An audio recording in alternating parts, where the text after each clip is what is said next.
This investigator serving of the Sanford Police Department. Today's date is March the 2nd. It's a Friday, 2012. The time is now 11:32 in the morning. We're located at the Sanford Police Station, 815 West 13th Street, City of Sanford, Seminole County, Florida. Present in the room is Investigator Doris Singleton and City Manager. Okay. On the 26th of February, there was an incident behind your house, correct? Yes. At about 7 p.m.? 7:10, 7:15 p.m., yes. Can you tell us in your own words what exactly you saw or heard, or any information you can give us? Me and me were laying on the sofa watching TV about that time. Okay. We had the sliding glass door wide open. We have a back porch that is screened in, that is completely locked. We have 3 locks on the door, so you can't really open the back door too easily. All of a sudden, kind of sounded like to the back left of the unit, and it was raining outside, but we heard kind of a scuffle or kind of just ruffling around in the bushes. At the time, we thought it was just a couple of drunk kids kind of just messing around. We kind of got up. We were about to just tell them to, hey, shut up. But then from there, we can kind of hear the tone of the voice kind of was a little more serious.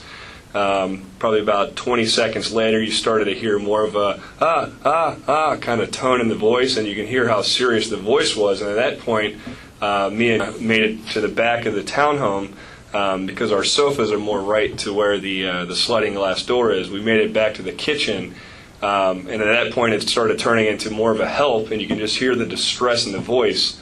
In my mind, I was thinking it was somebody getting roughed up or getting jumped by a bunch of people, and somebody was just, one person was yelling help, and it sounded to me like it was a couple people roughing up one person. So that's what I was thinking.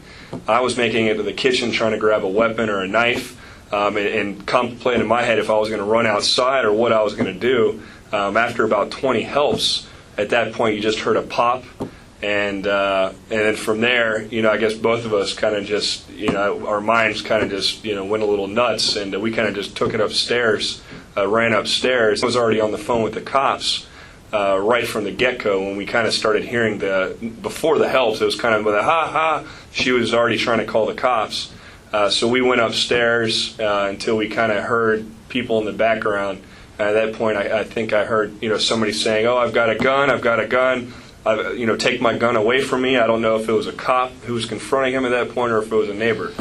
And then from there, that's pretty much it. And then the cops showed up, and we went outside to see exactly what happened. But we definitely knew it was a gunshot. But I guess I couldn't tell who was saying the helps. It's hard to tell which person was saying help or where that was coming from. Okay.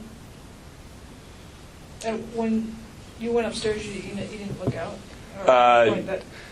Didn't look out, no, because how it in that whole back area, especially on our house, we were kind of the only ones that have the porch light on. Mm-hmm. So on the first floor, you can't even look out. Like we all the time we'll hear people out there. We'll go out there with a flashlight and kind of look. That's the only way to kind of look out there because of our back porch light. Mm-hmm. And we've got blinds that go over the screen. So you can't. You got to actually lift open the blinds, those wooden blinds, and kind of take a flashlight. But when you're hearing help and you're hearing a bunch of people, you don't know what's going on. Especially with the string of burglaries we had in the neighborhood. We didn't want to. Open up a blind and somebody's out there with a knife or a gun. What bushes are you talking about? The ones that run not bushes. No. Our blinds on the back. When you were talking about, you were hearing the stuff when they were in the bushes. Not bushes, but grass. Okay. Yeah, ruffling in the grass. Okay. And so we couldn't tell how far away it started. We were trying to figure out how it started, but also the rain probably muffled the sound, so we couldn't. It could have been right there. And then we started hearing the ha and the help. You can definitely hear that, but we couldn't hear the confrontation or the talk. So when you were downstairs, you never poked your head up to see anything, or? Well, we were about to, and then we started to hear the distress in the voice. Right when we started hearing ruffling around, we just thought it was a bunch of drunk kids. We were about to just go out there and just tell them to shut up. Uh-huh. But when you started hearing the distress in the voice, you knew it was a little more serious. So we didn't go out there and look. Okay. At that point, I'm trying to think, what do I do? Do I go out there and help this person? Or am I going to get jumped by the people I think that are out there? It sounds like one, too. Right. To me, it sounded like more than one person at first. And even after the shooting, it sounded to me that one person got shot and it was a bunch of people. That's what was going on in my mind at the time. Okay. Where did the sounds initially come from? If you're looking out your back patio, To me, the sounds initially came from the left-hand side. If you're looking out the back patio, it came to the left. so kind of where the sidewalk. Where the sidewalk is like a T, yes. Okay. Yeah, that's where it sounded. That's where I thought it came from. Okay.